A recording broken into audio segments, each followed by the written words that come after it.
Let me guess, you're not broke. You pay your bills. You probably even save some money, but somehow, it still feels like you're running in place. You get a raise, and a few months later, nothing really changes. Your income goes up, but your stress doesn't go down, and every year you tell yourself, this should feel easier by now. Look, if you're sitting there thinking, I make decent money, so why don't I feel wealthy? This video is going to be uncomfortable, but it might be the most important thing you watch all year, because there's a $12,000 lifestyle choice that millions of middle-class people make without even thinking about it. And it's quietly destroying their ability to build real wealth. And the scary part? Most people think this choice is normal, responsible, and even necessary. My name is Sam, and I spend way too much time thinking about wealth and getting rich. If you're someone who's struggling to make money or a fortune, make sure to hit the subscribe button and give this video a thumbs up if this helps you out. Alright, let's talk about the one decision nobody wants to question, because everyone makes it. The $12,000 decision. Nobody talks about. Here's the thing, I'm not talking about Starbucks. I'm not talking about avocado toast. I'm not talking about vacations, crypto, or designer clothes. I'm talking about something far more boring. Cars, specifically, the kind of car most middle-class people buy. According to AAA, the average annual cost of owning a new car in the US is now over $12,000 per year when you factor in monthly payments, insurance, fuel, maintenance, depreciation. That's $1,000 a month, every month, for something that sits parked 95% of the time. And before you click off and say, Sam, I need a car, relax. I'm not saying don't own a car. I'm saying most people massively overbuy cars, and they don't understand what that decision is actually costing them. Why this hits the middle class the hardest? Here's what most people don't realize. The middle class isn't destroyed by poverty. It's destroyed by upgraded normality. You make $60,000, then $80,000, then $100,000. And every time your income goes up, your baseline lifestyle quietly expands with it. Nicer apartment, better phone, and eventually, a much nicer car. Because culturally, the car is the reward. It's the visible proof that you're doing well. Now, you might be thinking, but Sam, interest rates are normal. Everyone finances cars. That's just how life works. And this is where it gets really interesting. The math nobody shows you, let's walk through an example. Say you buy a $45,000 car, which is very average now. You put little or nothing down. You finance it over 6 years at 7% interest. Your monthly payment is roughly $760. Add insurance, approximately $180 per month. Approximately $150 per month. Maintenance and registration. Approximately $80 per month, that's $1,170 per month. Over 1 year, about $14,000. Over 6 years, $84,000, and at the end of those 6 years, your car is worth maybe $18,000 if you're lucky.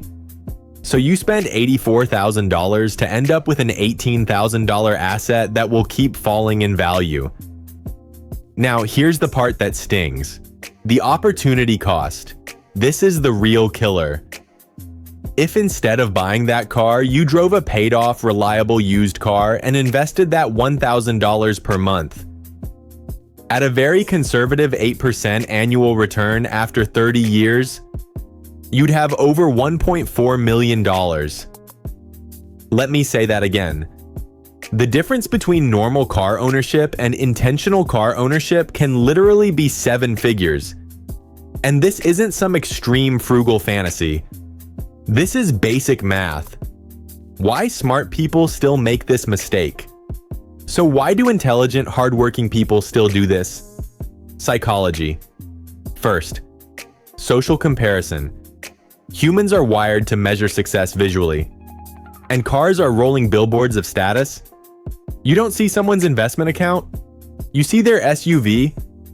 Second, monthly payment thinking. Dealerships don't sell cars. They sell payments. Only $699 a month sounds manageable until you realize you just locked yourself into a multi-year wealth drain. Third, emotional justification. People say things like, I deserve this. I work hard. It's safer. It's reliable. And look, some of those things are true, but here's the uncomfortable truth. You don't build wealth by rewarding yourself first. You build wealth by delaying rewards until they're irrelevant. The middle class trap. This is where the middle class gets trapped. High income, high expenses. Low flexibility. You're not poor enough to panic, but not wealthy enough to feel secure. So you keep upgrading your life instead of buying back your time. And cars are one of the biggest offenders because they depreciate, require constant cash flow, create recurring obligations, encourage lifestyle inflation. Here's a stat that should stop you cold. The median net worth of a US household earning over $100,000 is still under $200,000. That means high income does not equal wealth. But Sam, I need reliability. Okay, let's address the objection. Yes, you need transportation. Yes, reliability matters. But here's what most people don't realize. Reliability maxes out at a surprisingly low price point. A well-maintained $10,000 to $15,000 Toyota or Honda will often be just as reliable as a $45,000 new car. The difference? One impresses strangers. The other quietly builds freedom. A story you'll recognize. I know someone who made $90,000 a year. Nice job.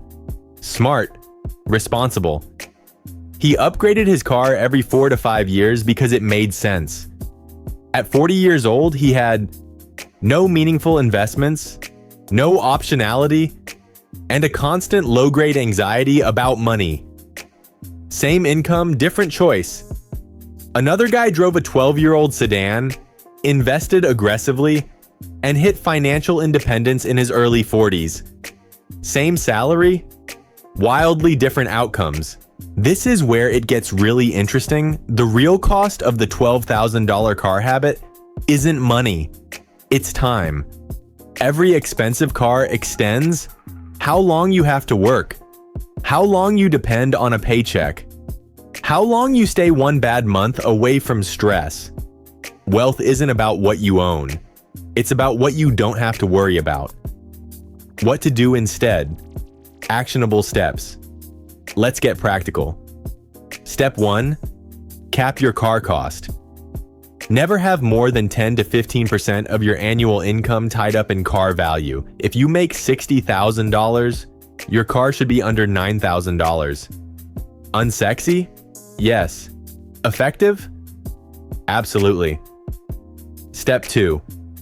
Kill the payment. Monthly car payments are wealth poison. If you can't buy it outright, you can't afford it yet. Step 3. Redirect the difference. Automatically invest what you would have spent. Don't rely on willpower. Set it up so future. You can't mess it up.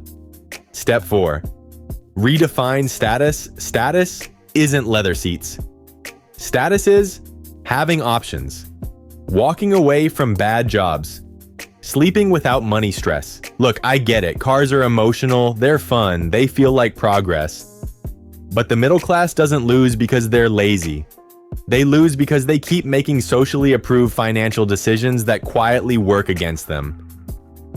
The $12,000 lifestyle choice isn't flashy. It doesn't feel reckless. It just slowly steals your future. If this video made you uncomfortable, good. That means you're thinking differently. If it helped you see money more clearly, hit the like button. It tells the algorithm to show this to someone else who needs it. And if you want to stop making normal decisions and start building real wealth, subscribe. Because the goal isn't to look rich. The goal is to be free. And that starts with questioning the choices everyone else blindly accepts.